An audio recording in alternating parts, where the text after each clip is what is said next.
मान लीजिए प्रेजेंट यहाँ से शुरू होता है, अगर शुरू होते हुए यहाँ तक चला आया तो इसके पीछे का जो ये आ रहा है ये हमारा क्या हो जाता है, पास्ट।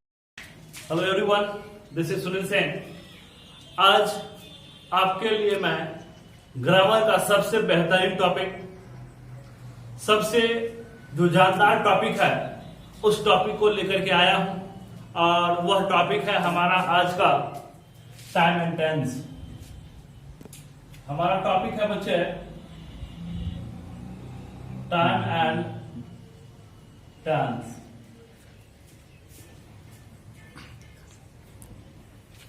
तो सबसे पहले हम लोग समझते हैं टाइम एंड टेंस क्या होता है, उसके बाद इसके टाइप्स वगैरह को देखते हुए हम लोग आगे बढ़ेंगे, स्ट्रक्चर्स को समझेंगे। उसके बाद फिर हम लोग चलेंगे आगे, कैसे क्वेश्चन को डील किया जाता है, कैसे क्वेश्चन को हम लोग बनाएंगे, उस तमाम चीजों को हम लोग देखेंगे, यानी बारी बारी से देखते चलेंगे। तो सबसे पहले हम लोग देखते हैं, एक चीज समझते हैं, टाइम एंड टेंस क्या होता है, किसे कहते हैं, उस चीज को पहले समझते हैं। टाइम एंड टेंस का मतलब होता है वैसा स्ट्रक्चर या वैसा रूल या वैसा नियम जिसमें यह बतलाया जाता है कि कौन से एक्शन किस समय में हुआ, कौन कौन से एक्शन किस किस समय में हुआ, कौन कौन से टाइम में हुआ। तो उसी को बतलाने वाला स्ट्रक्चर जो होते हैं वो सब के सब क्या कहलाते हैं, टाइम एंड टेंस कहलाते हैं। क्या कहलाते हैं, टाइम एंड टेंस कहलाते हैं। यदि हम लोग इसमें दो वर्ड आ रहा है, एक आ रहा है टाइम और एक आ रहा है टेंस, तो दोनों को हम लोग पहले अलग अलग करके डिफाइन कर लेते हैं, उसके बाद फिर हम लोग आगे चलेंगे। टाइम जैसे यहां पर दिया हुआ है, टाइम के बारे में कहा जाता है यह एक यूनिवर्सल कॉन्सेप्ट है। क्या है, यूनिवर्सल कॉन्सेप्ट है।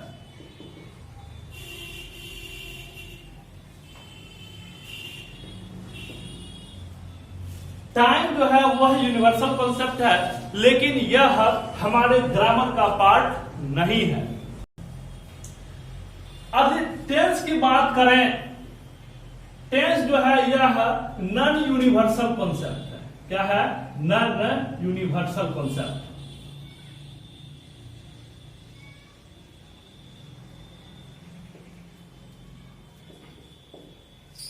टाइम यूनिवर्सल कॉन्सेप्ट है और टेंस नॉन यूनिवर्सल कॉन्सेप्ट है। यदि हम लोग टाइम की बात करें, टाइम को बच्चों हम लोग इसको तीन भाग में बांट देते हैं। कितने भाग में बांटते हैं, तीन भाग में, जिसमें सबसे पहला आता है प्रेजेंट, दूसरा आता है पास्ट और तीसरा आता है फ्यूचर। यानी कि प्रेजेंट, पास्ट और फ्यूचर जो आता है यह हमारा क्या है, टाइम है। यानी समय को ही हम लोग जो है तीन भाग में बांटते हैं, जिसमें वर्तमान होता है, भूत होता है और भविष्य होता है। प्रेजेंट कहने का मतलब कि जो हम लोग वर्तमान में जो काम होता है या जो चीज हम लोग देख रहे हैं प्रत्यक्ष रूप से, वो हमारा क्या होता है, प्रेजेंट होता है। और पास्ट क्या होता है बच्चे, तो प्रेजेंट से ही क्या होता है, पास्ट बनता है। यानी प्रेजेंट से पास्ट बनता है। कैसे, जैसे मैंने अभी कुछ कहा और कहे हुए कुछ समय जो बीत गया, उसी बीते हुए समय को हम लोग क्या कहते हैं, पास्ट कहते हैं। क्या कहते हैं, पास्ट। जैसे मान लीजिए अभी यदि 9 बज रहा है, 9 बजे जैसे मैं कुछ बोला, मेरे द्वारा जो कथन दिया गया, हो सकता है 9:05 में जब उसके बारे में सोचेंगे, जो कथन मैंने 9 बजे दिया था वो कथन हमारा क्या हो जाता है, पास्ट हो जाता है। यानी कहने का मतलब जैसे जैसे प्रेजेंट बीतता जाएगा वैसे वैसे इधर क्या होता जाएगा, पास्ट होता जाएगा। जैसे मान लीजिए प्रेजेंट यहां से शुरू होता है, अगर शुरू होते हुए यहां तक चला आया तो इसके पीछे का जो ये आ रहा है ये हमारा क्या हो जाता है, पास्ट हो जाता है। क्या हो जाता है, पास्ट। यानी प्रेजेंट ही धीरे धीरे क्या होता जाता है, पास्ट में बदलते जाता है।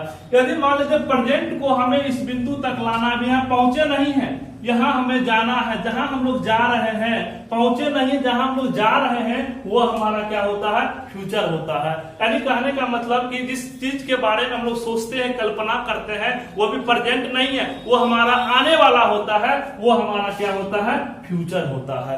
यानी टाइम को हम लोग 3 भाग में बांट देते हैं, एक हो जाता है हमारा प्रेजेंट, एक होता है पास्ट और एक क्या होता है, फ्यूचर। यानी जो अभी हम लोग प्रत्यक्ष में है वो हमारा प्रेजेंट है, यही कुछ समय बाद हमारा पास्ट हो जाता है। आगे जो हम लोग करने वाले हैं, जो करते चल रहे हैं, आगे जो हमारा जहां हमारा लक्ष्य है पहुंचना, वो हमारा क्या होता है, फ्यूचर होता है। ये हमारा क्या हो गया बच्चे, ये हो गया टाइम।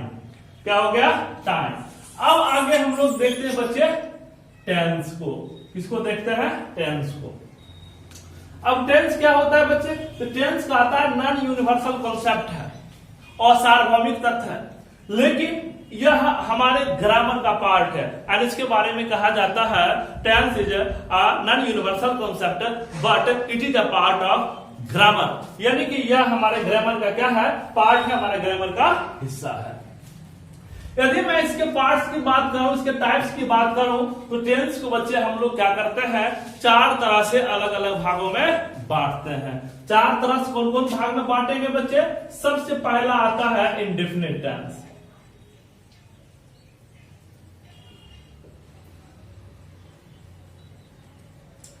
दूसरा आता है बच्चे कॉन्टिन्यूअस टेंस।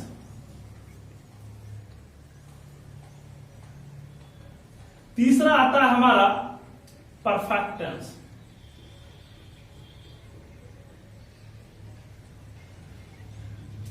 और चौथा आता है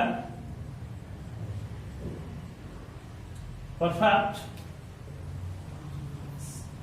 कंटिन्यूअस टेंस। यानी टाइम हमारा 3 होता है और टेंस हमारा कितना होता है, 4। कौन कौन टेंस होता है, तो पहला होता है इंडेफिनिट, इसी को बच्चे हम लोग क्या बोलते हैं, सिंपल भी बोलते हैं। दूसरा कंटिन्यूअस जो आता है बच्चे, इसको इम्परफेक्ट भी बोलते हैं। और इसको तो आप लोग जानते ही हैं, इसको हम लोग क्या बोलते हैं, परफेक्ट टेंस। और अगला जो चौथा होता है वो क्या होता है, परफेक्ट कंटिन्यूअस टेंस। यानी कि टेंस हमारा 4 होता है, टाइम हमारा 3 होता है। जब तीनों को हम लोग एक वाक्य में लेकर के चलेंगे तब हमारा, यानी जब हम लोग क्या करेंगे, टाइम एंड टेंस दोनों को मिलाएंगे बच्चे, तब वो हमारा टेंस हो जाता है 12। यानी कि प्रत्येक टाइम का एक एक टेंस होता है, प्रत्येक टाइम का क्या होता है, एक एक टेंस होता है। टाइम यदि बच्चे हमारा 3 होता है तो तीनों का एक एक टेंस होता है। जैसे कि मान लीजिए यदि प्रेजेंट की बात करें तो प्रेजेंट का क्या होगा बच्चे, इंडेफिनिट भी होगा, प्रेजेंट का क्या होगा, कंटिन्यूअस भी होगा, प्रेजेंट का क्या होगा, परफेक्ट टेंस भी होगा, प्रेजेंट का क्या होगा, परफेक्ट कंटिन्यूअस टेंस भी होगा। यानी प्रेजेंट का ये चारों टेंस होगा, प्रेजेंट टाइम का ये चारों टेंस होगा। उसी तरह यदि पास्ट की बात करते हैं तो पास्ट का भी क्या होगा बच्चे, इंडेफिनिट होगा, पास्ट का भी क्या होगा, कंटिन्यूअस होगा, पास्ट का भी क्या होगा, परफेक्ट होगा, पास्ट का भी क्या होगा, परफेक्ट कंटिन्यूअस टेंस। ठीक उसी तरह बच्चे फ्यूचर का भी होगा, फ्यूचर का भी ये चारों टेंस होगा।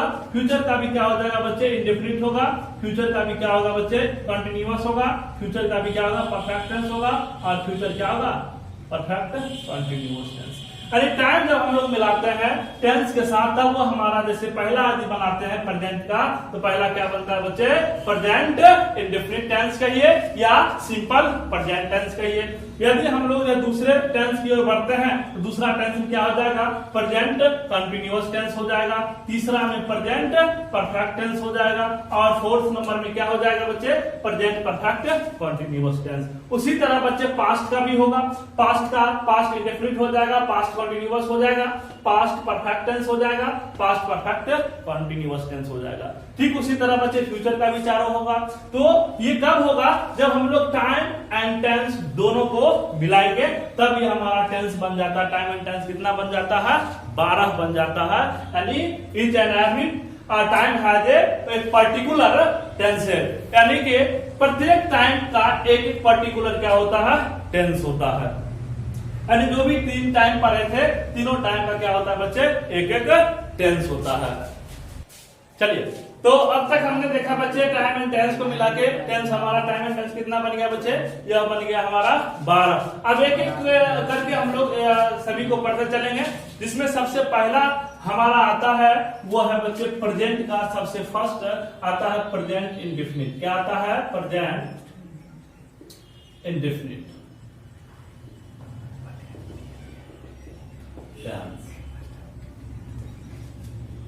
यानी सबसे पहला टेंस जो है बच्चे वो हमारा है present indefinite tense.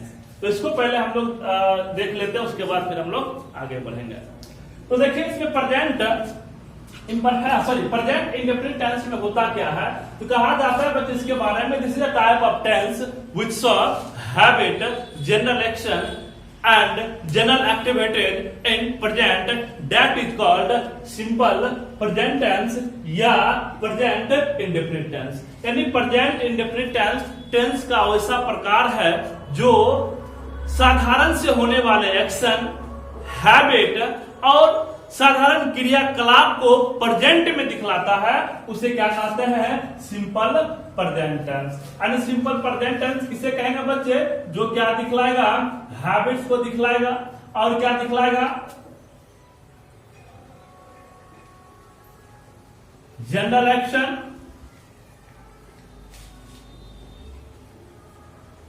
General activity,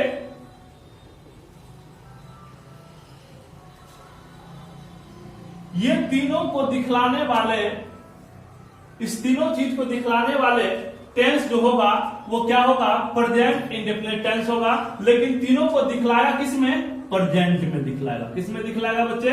present में दिखलाएगा। तो वह हमारा क्या होता है? सिंपल प्रेजेंट टेंस कहिए या प्रेजेंट इंडेफिनिट टेंस कहिए।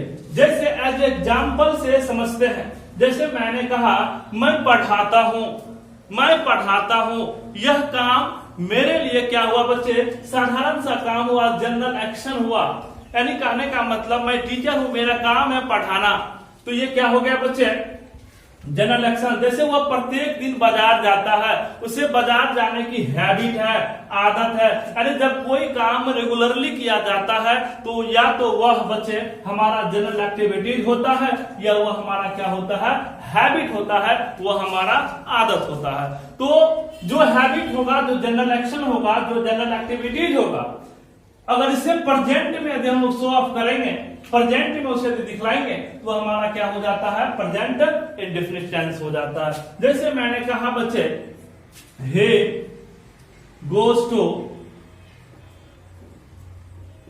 मार्केट, यानी वह बाजार जाता है। यह बच्चे क्या हो गया? General activity, general action, habit. अगर इसी में मैंने यहां पर लिख दिया डेली या एवरीडे, तो हमारा क्या हो जाता है? हैबिट हो जाता है। या इसमें एक चीज और है बच्चे कि जो यूनिवर्सल ट्रूथ होता है ना, जो यूनिवर्सल ट्रूथ होता है, यूनिवर्सल ट्रूथ सारे बच्चे प्रेजेंट इंडेफिनिट टेंस के अंतर्गत रखे जाते हैं। या फ्यूचर में होने वाले एक्शन जो जिसका समय फिक्स होता है, समय निश्चित होता है, उसे भी बच्चे हम लोग प्रेजेंट इंडेफिनिट टेंस के अंतर्गत रखते हैं। यानी जो फ्यूचर का समय जब हमें निश्चित होता है, जैसे मैंने कहा कि कल प्रधानमंत्री आएंगे, तो कल प्रधानमंत्री आएंगे यानी उनका आने का समय क्या है? फिक्स है, समय उसका निश्चित बतला रहा है, कल वो आएंगे। तो ये हमारा क्या हो जाएगा?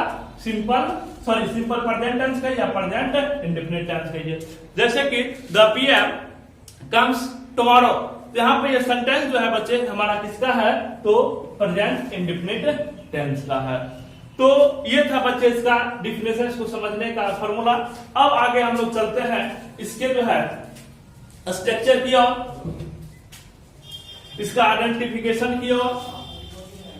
यदि इसकी आइडेंटिटी की बात करें तो बच्चे आइडेंटिटी में हो जाता है जो आप लोग सदियों से नहीं कह सकते, लेकिन आप लोग बचपन से उस चीज को पढ़ते आ रहे हैं।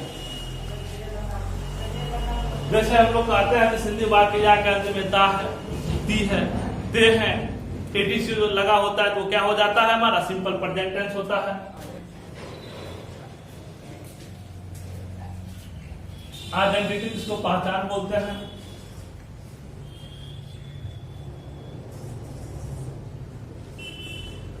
ता है, ती है, ते है, यानी इस तरह का आपको क्या होगा, लगा होगा। ठीक है।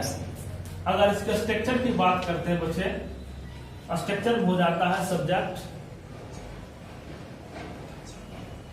वर्ब 1 या वर्ब 5, यानी कि वर्ब में एस या एस लगाएंगे तो क्या हो जाता है, वर्ब का 5वां पद, यानी वर्ब 5, जो कि आप लोग इस चीज को हम लोगों ने वर्ब पे पढ़ लिया था। वर्ब के फॉर्म को बदलना जो है वो बदलने की तरीका को हम लोगों ने पढ़ा था, और उसके बाद हो जाता है ऑब्जेक्ट।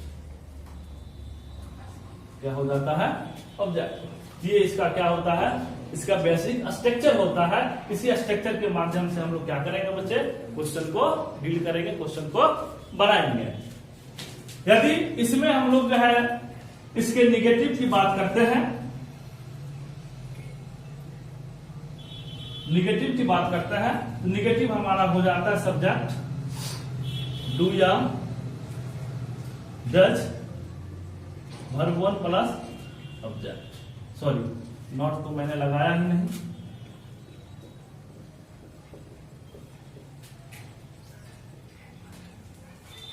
ये हो जाता है हमारा निगेटिव। अब इसमें समझने जैसा एक चीज है कि बच्चे यहाँ पे वर्ब में मैंने वर्ब 1 या वर्ब 5 का प्रयोग किया है, लेकिन यहाँ पे निगेटिव में मैंने क्या किया है, वर्ब 1 का प्रयोग किया। जी हाँ, तो बच्चे इसमें होता क्या है कि किसी भी सेंटेंस को निगेटिव बनाने के लिए बच्चे हमें हेल्पिंग वर्ब्स चाहिए। बिना हेल्पिंग वर्ब्स की मदद से हम लोग सेंटेंस को निगेटिव नहीं बना सकते हैं। हाँ, लेकिन कुछ ऐसे वर्ड हैं जो निगेटिव होते हैं और वो आपको प्रयोग करने से निगेटिव सेंस वाला सेंटेंस बन जाता है। लेकिन जो है जब ये नोट जब हम लोग लगाएंगे ना, तो जब नोट लगाएंगे तो उसमें उस केस में हमें हेल्पिंग वर्ब चाहिए ही चाहिए। तो इसमें बच्चे डू या डज का ही प्रयोग करेंगे। जो हमारे पास हेल्पिंग वर्ब से 24 हेल्पिंग वर्ब्स होते हैं। इस 24 हेल्पिंग वर्ब्स में से आपको किसी एक को लाना है, किसी एक को डू या डज को ही लेंगे, क्योंकि बच्चे डू या डज एक ऐसा हेल्पिंग वर्ब है जो अपने आप में मेन वर्ब भी है और एक हेल्पिंग वर्ब भी है। तो इसीलिए बच्चे वर्ब 1, यदि हम लोग डू की बात करते हैं तो बच्चे डू होता है, डिड होता है, डन होता है, डूइंग होता है और डज होता है। ये हो गया बच्चे हमारा वर्ब का पहला रूप, ये हो गया दूसरा, ये हो गया तीसरा, ये हो गया चौथा और ये हो गया 5वां। तो इसी वर्ब 1 या वर्ब 5, तो बच्चे इसमें हमने क्या किया, वर्ब 1 या वर्ब 5 का प्रयोग किया है, इसीलिए बच्चे यहाँ पे हमने डू या डज लिखा है। यानी वर्ब 5 के लिए डज, वर्ब 1 के लिए डू। जैसे कि बच्चे इसमें यदि हम लोग लिख लेते हैं आई टेच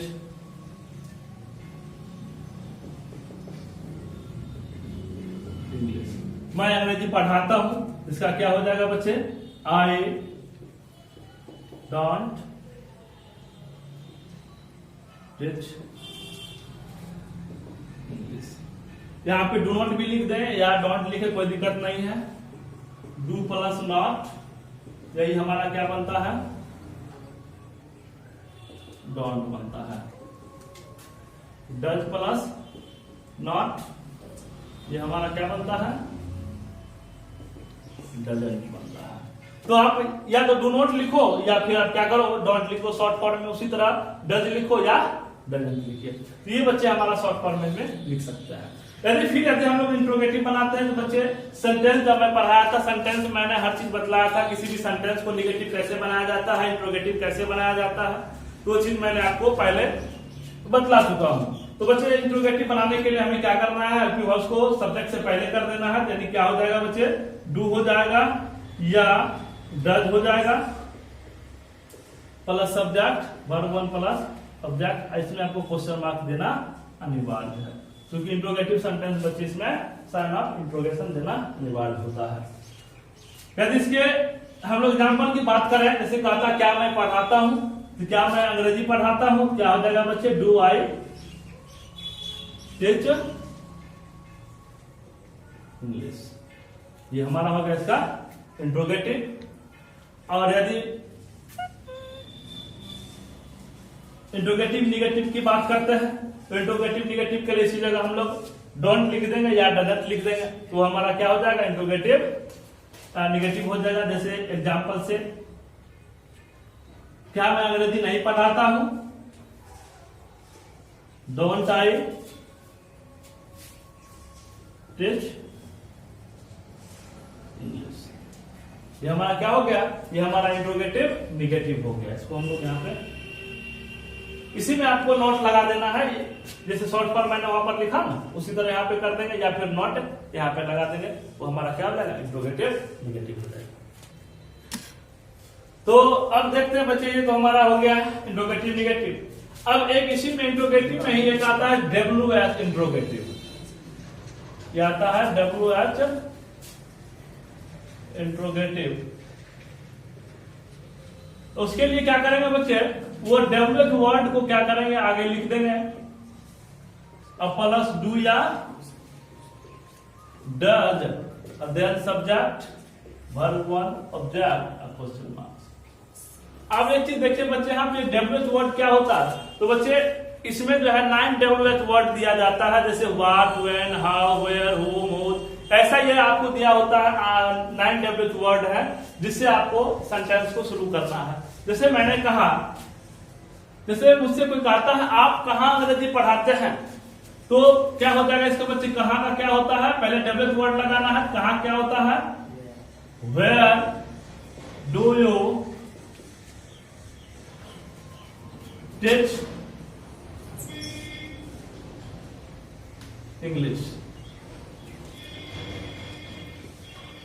ये हमारा क्या हो गया, WH वर्ड इंट्रोगेटिव। तो ये था बच्चे हमारा पहला जो प्रेजेंट इंडेफिनिट टेंस था, सिंपल प्रेजेंट टेंस था, उसको हम लोगों ने स्ट्रक्चर वाइज इसको हम लोगों ने पढ़ लिया। अब इसको क्या करेंगे बच्चे, इससे संबंधित कैसे क्वेश्चन एग्जाम में दिए जाते हैं। चाहे कोई भी एग्जाम हो, चाहे किसी भी कंपटीशन का एग्जाम हो, या आपका 12 का एग्जाम हो, 12 का जो बोर्ड एग्जाम होता है उसका हो, बिहार बोर्ड का, चाहे आप कोई किसी भी तरह का कॉम्पिटिटिव एग्जाम दो, उसमें किस तरह का ऐसे सवाल पूछे जाते हैं, उस चीज को मैं अब अगले वीडियो में मैं उसमें बतलाऊंगा, जिसमें आपको कि उसमें केवल बताया जाएगा। ये तो बेसिक चीज था, ये सब चीज हम लोग वैसे भी जानते ही हैं, पढ़े ही हैं, फिर भी मैंने रिमाइंड करा दिया कि क्योंकि इससे संबंधित जब क्वेश्चन बतलाऊंगा ना, उस समय ये सारे चीज आपको काम आएंगे, इस कारण से मैंने इसको फिर से बतला दिया। और उस चीज को, क्वेश्चन को हम लोग लेकर के कल चलेंगे, जिसमें कि आपको इससे संबंधित क्वेश्चन आपको दिया जाएगा। पहले मैं कुछ क्वेश्चन बना करके बतलाऊंगा, फिर आप लोगों से उसके बारे में पूछूंगा। तो मिलते हैं फिर कल इसके बारे में, इसका क्वेश्चन को लेकर के। तब तक के लिए आप लोग अपने घर पे सेफ और सुरक्षित रहिए। मैं आपको इससे संबंधित ढेर सारा वीडियो में लाता रहूंगा। हाँ, ये वीडियो बच्चे काफी लंबे समय बाद आ रहा है, क्योंकि कुछ समस्या था, कुछ प्रॉब्लम्स था, जिस वजह से मैं वीडियो शूट नहीं कर पा रहा था। तो उम्मीद है कि अब कंटिन्यूअस ये बना हुआ रहेगा, अब रेगुलर जो है वीडियो मैं लाता रहूंगा। तो देखते रहिए। यदि आप अभी तक हमारे YouTube चैनल को सब्सक्राइब नहीं किया है तो जल्दी सब्सक्राइब कर लें, और इसमें जो बगल में बेल आइकन होता है उसको भी दबा दें, ताकि जो भी अपडेट नया मैं लाऊं आप लोगों तक आसानी से पहुंच जाए और आसानी से आप लोग इसका फायदा लाभ ले सके। तो चलिए मिलते हैं फिर अगले नेक्स्ट वीडियो में, तब तक के लिए बाय बाय।